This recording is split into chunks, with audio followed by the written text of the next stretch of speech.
ഈ ചുട്ടുപൊള്ളുന്ന വെയിലത്ത് വെള്ളച്ചാട്ടം കാണാൻ പോയാൽ എങ്ങനെ ഉണ്ടാവും? ഇന്ന് ഞങ്ങൾ അങ്ങനെ ഒരു സ്ഥലത്തേക്കാണ് പോകുന്നത്. കൂടാതെ 2 സിനിമ ലൊക്കേഷനും ഈ വീഡിയോയിൽ ഉൾപ്പെടുത്തിയിട്ടുണ്ട്. അപ്പോൾ കണ്ടിട്ട് വരാം.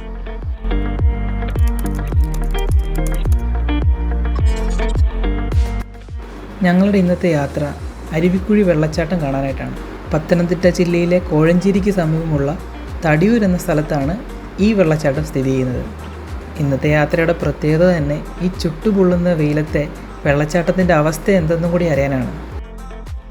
ഏകദേശം രാവിലെ 10 മണി കഴിഞ്ഞതിന് ശേഷം യാത്ര ഞങ്ങൾ ആരംഭിച്ചു. എൻ്റെ സ്ഥലമായ കവിയൂരിൽ നിന്നുമാണ് ഈ യാത്ര ഞങ്ങൾ തുടങ്ങുന്നത്. കവിയൂർ സ്ഥിതി ചെയ്യുന്നത് പത്തനംതിട്ട ഡിസ്ട്രിക്റ്റ് തന്നെയാണ്. വീഡിയോയുടെ ആദ്യം പറഞ്ഞതുപോലെ ആദ്യം തന്നെ ഒരു സിനിമ ലൊക്കേഷൻ നിങ്ങളെ കാണിക്കുകയാണ്. ഈ ബസ് സ്റ്റോപ്പാണ് ലൊക്കേഷൻ.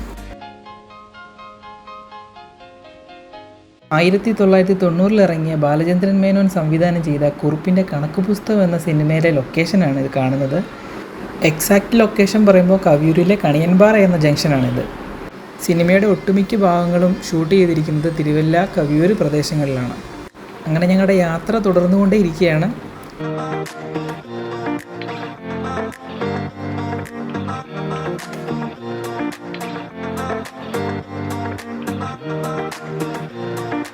കവിയൂരിലെ ഏറ്റവും പ്രധാനപ്പെട്ട ഒരു ക്ഷേത്രമാണ് തൃക്കവിയൂർ മഹാദേവ ക്ഷേത്രം എന്ന ഈ അമ്പലം.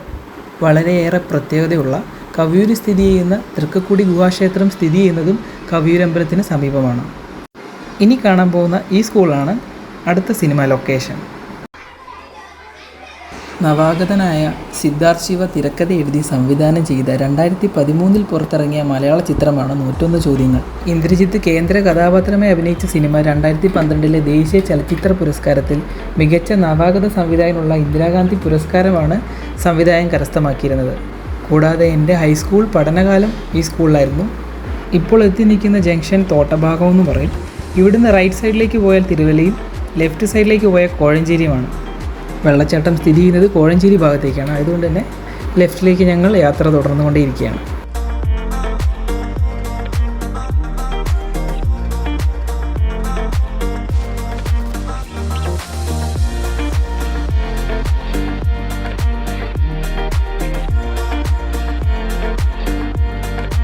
ബൈക്കിൽ ഇന്ധനം കുറവായതുകൊണ്ട് തന്നെ തൊട്ടടുത്ത പമ്പിൽ നിന്നും എണ്ണ അടിക്കാൻ ഞങ്ങൾ തീരുമാനിച്ചു.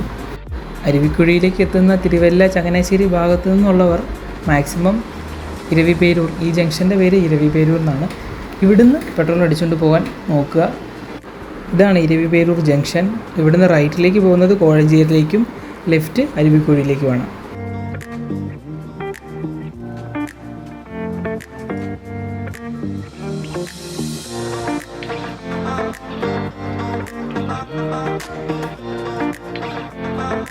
ഇപ്പോൾ നമ്മൾ എത്തിയിരിക്കുന്നത് പുറമറ്റം എന്ന് പറയുന്ന ചെറിയൊരു ജംഗ്ഷനാണ്. ഇവിടെ ഒരു 4 കൂടിയ ജംഗ്ഷനിൽ നിന്ന് നമ്മൾ നേരെ പോകുന്നതാണ് നമ്മുടെ അരുവിക്കുഴി വെള്ളച്ചാട്ടത്തിലേക്കുള്ള വഴി.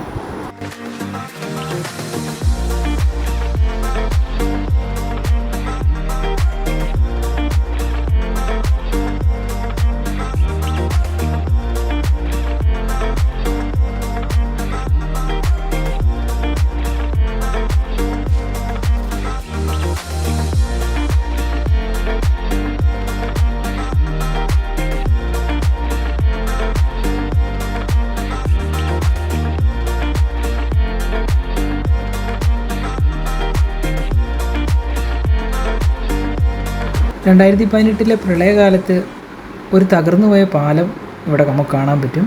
ഇപ്പോൾ അത് ശരിയാക്കിക്കൊണ്ടിരിക്കുന്നതേ ഉള്ളൂ. അന്ന് പൂർണ്ണമായും ആ പാലം ഇല്ലാണ്ടാവുകയാണ് ചെയ്തത്. പോകുന്ന അതേ വഴിയാണ് മഹാകവി Vennikulam Gopalakurup memorial government polytechnic college സ്ഥിതി ചെയ്യുന്നത്. കോളേജ് നിലനിൽക്കുന്ന വെണ്ണിക്കുളം എന്ന സ്ഥലം കേരളത്തിലെ പത്തനംതിട്ട ജില്ലയിലെ തിരുവല്ലയ്ക്കും റാന്നിക്കും മല്ലപ്പള്ളിക്കും ഇടയ്ക്ക് സ്ഥിതി ചെയ്യുന്ന സ്ഥലമാണ്.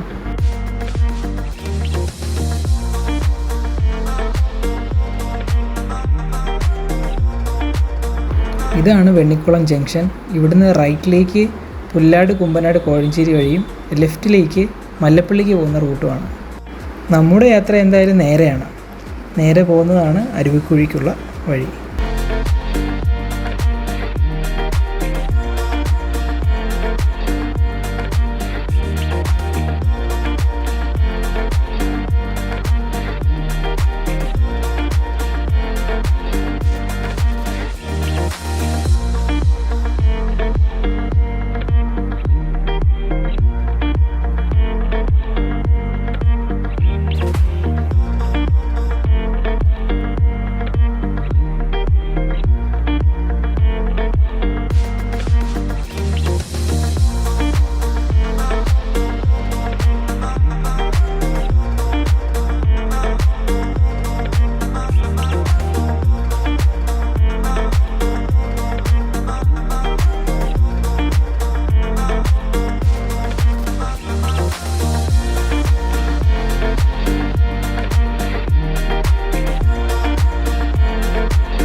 അങ്ങനെ ഞങ്ങൾ വെള്ളച്ചാട്ടം നിലനിൽക്കുന്ന തടിയൂർ എന്ന സ്ഥലത്തേക്ക് എൻ്റർ ചെയ്തിരിക്കുകയാണ്.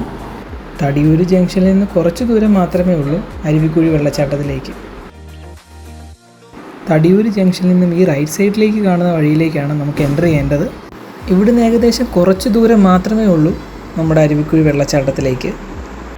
പോകുന്നത് ഞായറാഴ്ച ആയതുകൊണ്ട് അത്യാവശ്യം തിരക്ക് കുറഞ്ഞ ഒരു പ്രതീതിയായിരുന്നു ഇവിടെ.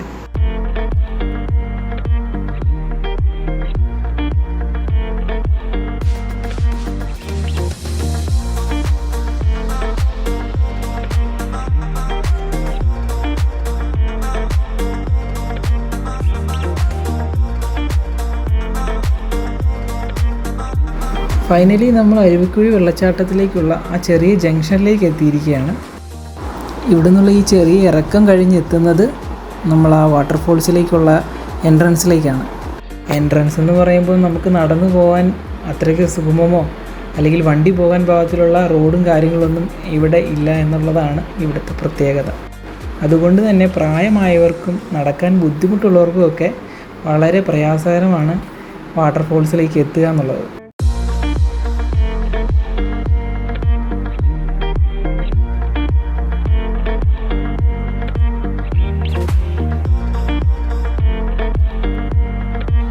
ഏകദേശം വണ്ടി പാർക്ക് ചെയ്ത സ്ഥലത്ത് നിന്നും 100 അടി താഴ്ചയിലാണ് വെള്ളച്ചാട്ടം സ്ഥിതി ചെയ്യുന്നത്.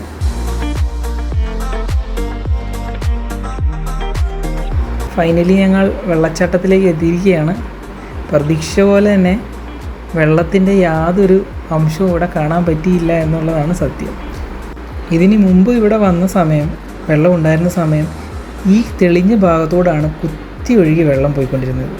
ഇങ്ങോട്ടേക്ക് ഇറങ്ങാൻ പോലും ഭയന്നിരുന്നു.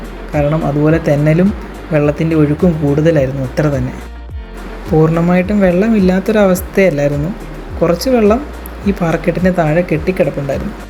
അപ്പോൾ ഇവിടെ കാഴ്ചകളൊന്നും തന്നെ കാണാനില്ലാത്തത് കൊണ്ട് തന്നെ അടുത്തൊരു മഴയ്ക്ക് ശേഷം ഇവിടെ വീണ്ടും തിരിച്ചെത്താം എന്ന മനസ്സോടെ ഞങ്ങൾ വീണ്ടും യാത്ര തിരിക്കുകയാണ്.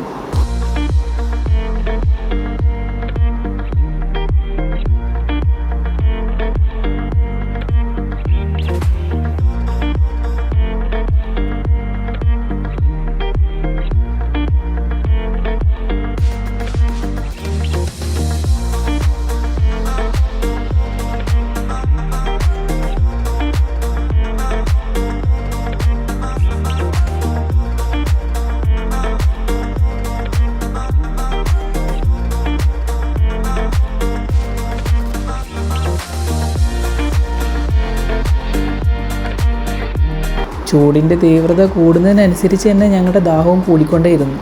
അതുകൊണ്ട് തന്നെ തൊട്ടടുത്തുള്ള കടയിൽ കയറി വെള്ളം കുടിക്കാൻ തന്നെ തീരുമാനിച്ചു.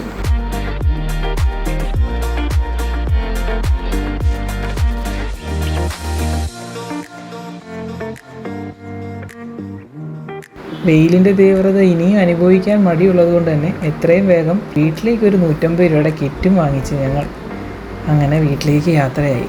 അപ്പോൾ ഒരു പുതിയ വീഡിയോ ആയിട്ട് ഞങ്ങൾ ഇനിയും വരുന്നതായിരിക്കും. അപ്പോൾ വീഡിയോ ഇഷ്ടപ്പെട്ടാൽ ലൈക്ക് ചെയ്യുക, സബ്സ്ക്രൈബ് ചെയ്യുക, സപ്പോർട്ട് ചെയ്യുക.